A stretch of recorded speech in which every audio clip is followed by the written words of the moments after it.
समर्थ श्रीराम. दासबोध पारायण. दशक 11. भीमदशक. समास दुसरा. चत्वार देव निरूपण. श्रीराम. एक निश्चळ एक चंचळ, चंचळी गुंतले सकळ, निश्चळ ते निश्चळ, जैसे तैसे श्रीराम.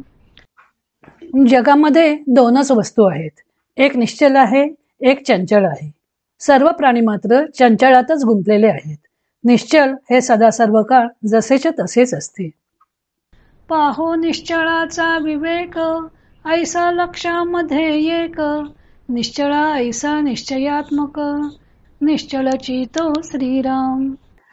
निश्चला संबंधी विचार करणाऱ्या लक्षावधी माणसात एखादाच असतो. जो निश्चला संबंधी निश्चयात्मक विचार करतो तो स्वतःही निश्चलाप्रमाणे निश्चलच बनतो. या निश्चळाच्या गोष्टी सांगती, पुन्हा चंचळाकडे धावती, चंचळ चक्री निघून जाती, ऐसे थोडे श्रीराम. काही लोक असे म्हणतात की गोष्टी तर निश्चलाच्या करतात, पण पुन्हा चंचळाकडेच धावतात. त्या चंचळाच्या चक्रातून सही सलामत सुटणारे फारच थोडे असतात. चंचळी चंचळ जन्मले, चंचळाची मध्ये वाढले, अवघे चंचळची बिंबले, जन्मवरी श्रीराम. चंचळात चंचलच जन्मते, ते चंचळातच वाढते आणि त्यामुळे जन्मभर मनावर चंचळाचाच ठसा उमटतो. पृथ्वी अवघी चंचळाकडे, करणे ती तुके चंचळी घडे, चंचळ सांडून निश्चळी पवाडे, ऐसा कैचा श्रीराम. सारी सृष्टी चंचळ आहे, सर्व क्रिया चंचळातच घडत असतात. म्हणून चंचळ सोडून निश्चलाचा विवेक करणारा विरळाच असतो. चंचळ काही निश्चळेना, निश्चळ कदापि चळेना, नित्य विवेके जना, उमजे काही श्रीराम. जे चंचळ आहे ते कधी निश्चल होऊ शकत नाही आणि जे निश्चल आहे ते कदापि चळत नाही. नित्य विवेक केल्याने लोकांना चंचळ काय आणि निश्चल काय याचे थोडेसे ज्ञान होते. काही उमजले तरी नुमजे, काही समजले तरी न समजे, काही बुझे तरी निर्बुझे, किंचित मात्र श्रीराम. पण थोडेफार कळले तरी न कळल्यासारखेच होते. थोडे काही समजलेसे वाटते पण समजलेले नसते. काही प्रचिती आल्यासारखे वाटते पण ती किंचित मात्रच असते. संदेह अनुमान आणि भ्रम, अवघा चंचळामध्ये श्रम, निश्चळी कदा नाही वर्म, समजले पाहिजे श्रीराम. माणसाच्या मनात जे संदेह, अनुमान आणि भ्रम वगैरे उत्पन्न होतात ते सर्व चंचळामुळेच होणारे भ्रम असतात. या गोष्टी निश्चलामध्ये कधी असूच शकत नाहीत. हे वर्म समजले पाहिजे. चंचळा करी ती तुकी माया, माईक जाये विलया, लहान थोर म्हणावया, कार्य नाही श्रीराम. जेवढे काही चंचळाकार आहे ते सर्व माईक असते व जे जे माईक असते ते ते नाश पावते. माया निर्मित वस्तूमध्ये लहान थोर असा भेद करणेच बरोबर नाही, कारण सर्व काही नाशिवंतच असते. सकट माया विस्तारली, अष्टधा प्रकृती फापावली, चित्र विचित्र विकारली, नाना रूपे श्रीराम. सरसकट सर्वत्र मायाच विस्तारली असून अष्टधा प्रकृतीच्या रूपाने तीच फोफावली आहे. तिच्या योगेच चित्रविचित्र नाना रूपे उत्पन्न झाली आहेत. नाना उत्पत्ती नाना विकार, नाना प्राणी लहान थोर, नाना पदार्थ मकार, नाना रूपे श्रीराम. मायेच्या योगेच अनेक पदार्थ उत्पन्न झाले आहेत, नाना विकार उत्पन्न झाले आहेत. लहान थोर असंख्य प्राणी, नाना पदार्थ, नाना प्रकार, नाना रूपे यांनी विश्व व्यापून गेलं आहे. विकारवंत विकारिले, सूक्ष्म जडत्वास आले, अमर्याद दिसो लागले, काहीच्या बाही श्रीराम. अष्टधा प्रकृती विकारवंत असल्याने तिच्या योगे सूक्ष्म अव्यक्त असलेली ही सृष्टी दृश्य झाली व अमर्याद काहीच्या बाही स्थूल रूपाने प्रकट झाली. मग नाना शरीरे निर्माण झाली, नाना नामाभिधाने ठेविली, भाषा परत्वे कळो आली, काही काही श्रीराम. नाना शरीरे निर्माण झाली, त्यांना नाना नामे ठेवली गेली. भाषेच्या योगाने त्यातील काही काही कळून येऊ लागली. मग नाना रीती नाना दंडक, आचार एकाहुनी एक. वर्तो लागले सकळ लोक, लोकाचारे श्रीराम. मग नाना रीती नाना दंडक निर्माण झाले, निरनिराळ्या प्रकारचे लोकाचार रूढ झाले. ते एकापेक्षा एक भिन्न होते व त्या लोकाचारांप्रमाणे सर्व लोक वागू लागले. अष्टधा प्रकृतीची शरीरे, निर्माण झाली लहान थोरे. पुढे आपुलाल्या प्रकारे.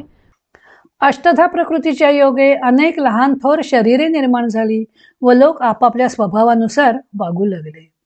वर्तो लागती श्रीराम. नाना मते निर्माण झाली, नाना पाषांडे वाढली. नाना प्रकारीची उठिली, नाना बंडे श्रीराम. अनेक मतमतांतरे निर्माण झाली, अनेक पाखंडे वाढू लागली. नाना प्रकारचे नाना मतप्रवाह निर्माण झाले. जैसा प्रवाह पडिला, तैसाच लोक चालिला. कोण वारील कोणाला, एक नाही श्रीराम. रूढीचा प्रवाह जसा निर्माण झाला, त्याला अनुसरून लोक वागू लागले. कोण कोणाला जाब विचारणार अशी परिस्थिती निर्माण झाली. पृथ्वीचा झाला गळाठा, एकाहून एक मोठा. कोण खरा कोण खोटा, कोण जाणे श्रीराम. सर्व पृथ्वीवर एकच गोंधळ माजून राहिला. प्रत्येक जण स्वतःला दुसऱ्यापेक्षा श्रेष्ठ मानू लागला. त्यामुळे कोण खरा आणि कोण खोटा हेच कळेनासे झाले. आचार बहुकचिंत पडिला, कित्येक पोटासाठी बुडाला. अवघावर पंगची झाला, स्वाभिमाने श्रीराम. नाना प्रकारचा आचार रूढ झाला. पोटासाठी उत्तम आचार बुडाला, तर अभिमानामुळे आचाराचा देखावा दांभिक लोक करू लागले. देव झाले उदंड, देवांचे मांडले भंड.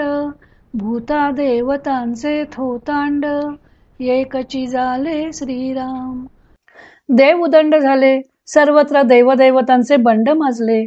भूते आणि दैवते यांचे थोथांड सर्वत्र माजून कुणाला काही कळेनासे झाले. मुख्य देव तो कळेना, कशास काहीच मिळेना. एकास एक वळेना, अनावर श्रीराम. खरा देव कोणता हे कुणीच जाणत नव्हते. एकाची मते दुसऱ्याच्या मताशी मिळत नव्हती. सर्वच मतभेद अनावर झाले आणि कुणीच कुणाचे ऐकत नाही अशी अनवस्था ओढवली. ऐसा नासला विचार, कोण पाहतो सारासार. कैचा लहान कैचा थोर, कळेची ना श्रीराम. याप्रमाणे सगळा समाज विवेकहीन बनला आहे. सारासार विचार करणारा कुणी राहिलेला नाही. त्यामुळे कोण लहान कोण थोर हेही कळेनासे झाले आहे. शास्त्रांचा बाजार भरला, देवांचा गलबला झाला. लोक कामनेच्या व्रताला, झोंबून पडती श्रीराम. शास्त्रांचा बाजार भरला आहे. देवांची एकच गर्दी झाली आहे. लोक सकाम व्रतवैकल्य करण्यासाठी जीवाचा आटापिटा करीत आहेत. ऐसे अवघे नासले, सत्यासत्य हारपले. अवघे अनायक झाले, चहूकडे श्रीराम. अशा प्रकारे सर्वच नासले आहे. सत्यासत्य कळेनासे झाले आहे. जिकडे तिकडे योग्य नेता कुणी नसल्याने अराजकच माजले आहे. मतामतांचा गलबला, कोणी पुसेना कोणाला. जो जे मती सापडला, तयासतेची थोर श्रीराम. मतमतांचा गलबला माजून कुणी कुणाला विचारत नाही असे झाले आहे. जो ज्या मतांच्या प्रवाहात सापडतो त्याला तेच मत श्रेष्ठ वाटू लागते. असत्याचा अभिमान, तेने पाविजे पतन. म्हणून अज्ञाते जन, सत्य शोधिती श्रीराम. असत्याचा अभिमान धरला की अधपात ठरलेला असतो. म्हणूनच ज्ञाते लोक सत्याचा शोध घेत असतात. लोक वर्तती सकळ, ते ज्ञात्यास कर तळामळ. आता ऐका केवळ, विवेकी हो श्रीराम. लोक ज्याप्रमाणे वागत असतात ते तसे का वागतात हे ज्ञात्या पुरुषांना तळहातावरील आवळ्याप्रमाणे स्पष्टपणे कळून येते. तरी आता विवेकी पुरुषांनी हे सर्व नीट ऐकावे. लोक कोण्या पंथे जाती आणि कोण्या देवास भजती, ऐसी हे रोकडी प्रचिती, सावध ऐका श्रीराम. लोक कोणत्या मार्गाचे आचरण करतात, कुठल्या देवाला भजतात, त्या संबंधीचा रोकडा अनुभव आता सावधपणे ऐका.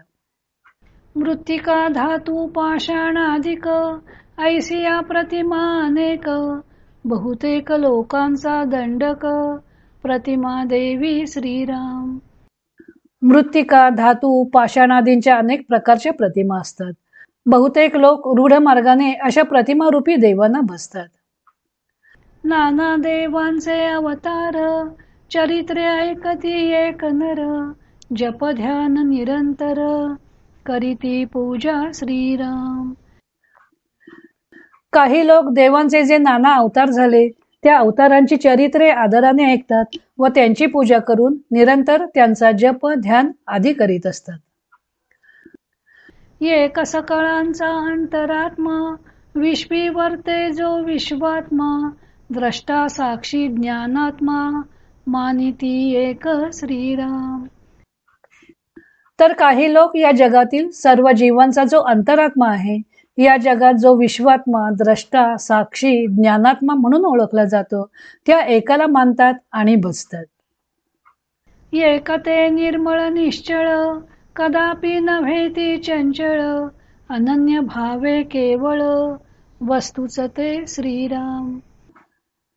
तर काही लोक निर्मळ निश्चळ अशा परब्रह्म वस्तूलाच अनन्य भावाने भजतात.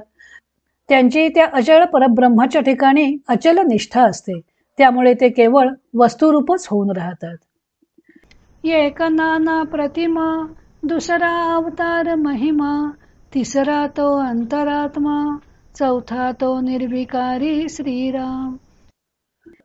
याप्रमाणे नाना प्रतिमा हा एक प्रकार, दुसरा प्रकार अवतार महिमा, तिसरा प्रकार अंतरात्मा आणि चौथा प्रकार निर्विकार परब्रह्म. ऐसे हे चत्वार देव, सृष्टीमधील स्वभाव, या वेगळा अंतर्भाव, कोठेची नाही श्रीराम. असे हे 4 प्रकारचे देव सांगितले जातात. या 4 प्रकारांखेरीज इतर कुठलाही प्रकार या सृष्टीत आढळून येत नाही. अवघे एकची मानिती, ते साक्ष देव जाणती, परंतु अष्टधा प्रकृती, ओळखिली पाहिजे श्रीराम. कुणी एकच प्रकार साक्षी देवाचा जाणतात, पण हे सर्व अष्टधा प्रकृतीतच आहेत हे जाणून घेतले पाहिजे. प्रकृतीमधील देव, तो प्रकृतीचा स्वभाव, भावातीत महानुभाव, विवेके जाणावा श्रीराम. अष्टधा प्रकृतीमधील देव हा प्रकृतीच्याच स्वभावाचा म्हणजे माईकच असतो. म्हणून भावातीत जो खरा देव तो श्रेष्ठ पुरुषाने विवेकाने जाणून घ्यावा. जो निर्मळास ध्यायील, तो निर्मळची होईल, जो जयास भजेल, तो तद्रूप जाणावा श्रीराम. जो निर्मळ निश्चळ अशा देवाचे ध्यान करेल तो स्वतःही निर्मलच होईल. जो ज्याचे भजन करतो तो त्याच्याशी तद्रूप होतो हे जाणून घ्यावे. क्षीर नीर निवडिती, ते राजहंस बोली जेती, सारा सार जाणती, ते महान भाव श्रीराम. क्षीर नीर एकत्र केले असता त्यातून पाणी सोडून दूध जे ग्रहण करतात त्यांनाच राजहंस म्हटले जाते. तसे जे सारासार विचार निवडून सार ग्रहण करतात तेच आत्मसाक्षात्कारी पुरुष जाणावेत. अरे जो चंचळास ध्यायील, तो सहजची चळेल, जो निश्चळास भजेल, तो निश्चळची श्रीराम. अरे जो चंचळाचे ध्यान करतो तो स्वतःही चंचळच बनतो आणि जो निश्चलाच भजेल तो निश्चलच होईल हे जाणून घ्यावे. प्रकृती सारिखे चालावे, परी अंतरी शाश्वत ओळखावे, सत्य होऊन वर्तावे, लोकांसे श्रीराम. सर्वसामान्य प्रापंचिकासारखे वर्तन असावे, पण अंतरात शाश्वत आत्मवस्तूचे अनुसंधान असावे. स्वतः सत्य वस्तू होऊन लोकांमध्ये मात्र लोकांसारखेच वागावे. जय जय रघुवीर समर्थ. श्रीराम जय जय राम. इति श्री दासबोधे गुरुशिष्य संवादे चत्वार दैव निरूपण नाम समास दुसरा समाप्त.